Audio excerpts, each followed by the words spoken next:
Okay, so I talked a lot about Invincible before the season actually came out and shit. But then once it came out, I watched it, but I was too busy with school to really have time to make a video about it. But now that it's been enough time that the season is over, that the internet fucking forgot about it, and my video will probably get no views, I'm still gonna talk about it though. Either way, Invincible season 4, just like short and simple. I thought it was good.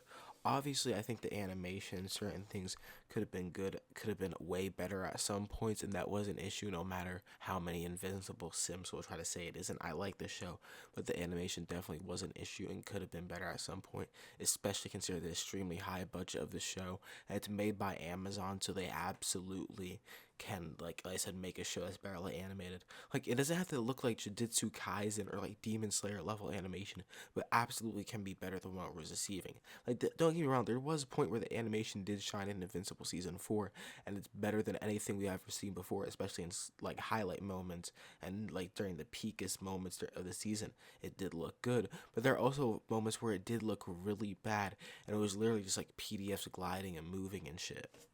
But on a different topic, at the start of the season, a lot of people are complaining about Thragg. They didn't like his voice. They didn't like its design. They feel like he didn't look intimidating enough. And there's overall was a lot of criticism towards him.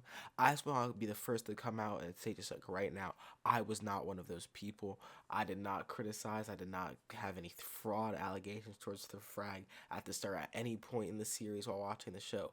I actually also never had any problem with his voice, even during that one clip of him saying no. I don't think that's like a issue at all. Like, bruh, his voice is cracking because like his one of his prized possession, like this the skull of his leader, is about to get like destroyed or some shit when his ship is getting blown up during this planet he's trying to conquer. Him saying no like that is absolutely believable. I don't get why that's a completely done criticism. And people just saying his normal voice isn't like deep enough or whatever is also so incredibly stupid.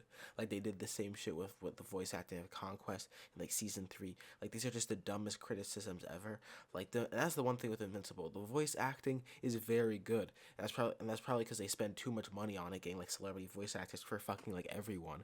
But either way, the point is like I said, wish they put more as much effort into the animation as they did on the voice acting, because the voice acting is not a problem.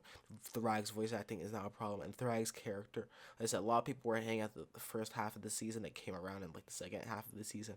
I all the way through thought Thragg's design was fine. That random airbending punch was, like I said, random as hell, but it was also cool as shit, so I don't really mind.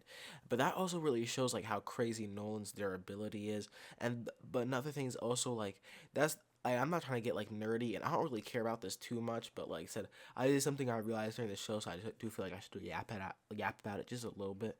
Is like I feel like the power scaling of this is definitely a bit different from like the comics and shit, and like they definitely buffed Thragg a lot from the comics. Because if you actually look at the comics, when Mark punches Thragg, he can actually draws blood and does a bit of damage. But here, like Thragg is just like fucking invincible, like no pun intended. Like he actually is just like Mark and Nolan can just like not do anything to this guy, and he's just so overpowered, bro. Like even more than the comics, and he was already super strong in the comics, which is insane. Speaking of power scaling and shit like that, a character that they did absolutely fucking dirty is Tech Jacket. Now I see a bunch of people like complaining that they made it Tech Jacket a woman or shit like that, and remove that joke about like him growing a beard, because obviously she's like a woman now, so she didn't grow a beard. Like I don't think that's an issue, or him being a woman is any kind of issue, but I just hate how they nerfed Tech Jacket so fucking much. Like first in the comics, she just and Tech Jacket defeated two Marks. In the show, they made it just one. And then now in the show, they make it like Tech Jacket completely unable to like fight or damage a Viltrumite at all, and constantly needs to be saved by like Alan and like others and shit.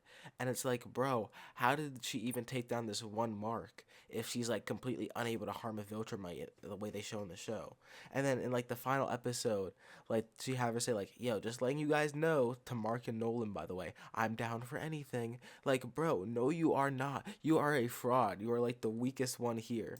The most killable one is saying to Mark and Nolan, I'm down for anything, letting you guys know I'm ready for anything. Like, bro, what? But off the topic of dumb, just like power scaling and strength and that general topic, and onto like the topic of story, I feel like the story for this season was just as strong as like the other seasons, so very good. Like they did a good job of developing Oliver and Nolan relationship and stuff like that, and developing Oliver particularly.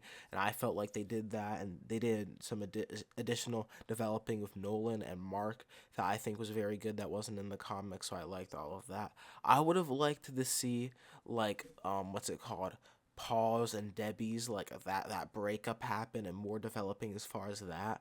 But I guess there just might not have been time to really like fit it in, so I can like kind of understand it, but I still would have liked to see it. And I know that's kind of how it happened in the comics, where it was kind of like a still just like an off-screen breakup too. But like I said, I would, since they were adding extra development, I would have liked to see that in that aspect too. But like I said, that's just a small gripe. But I'm not gonna lie, this season felt like it went by so fast. And Invincible is always a show like once you finish this season, you're always like super like you really want the next one fast. So like I said, like luckily Invincible like comes out pretty fast. So it's only probably gonna be like a year, maybe like a year and a half till it comes out. But still, bro. But overall, season 4 is pretty good. If I had to compare it to the other seasons, I would say maybe it's like the I would say it's like the third best. I don't know. I would say the third season was probably the best. Then I would say the first season, then this, and then I would say the second season was the worst. Not that the second season was bad. That's just kind of personally how I have them ranked. But yeah. Anyways, that's about it. I'll rate the season. If I had to rate the season 4 out of 10, I'll probably give it like a I'll say like an 8.8 out of 10. But yeah, anyways, that's about it. Peace.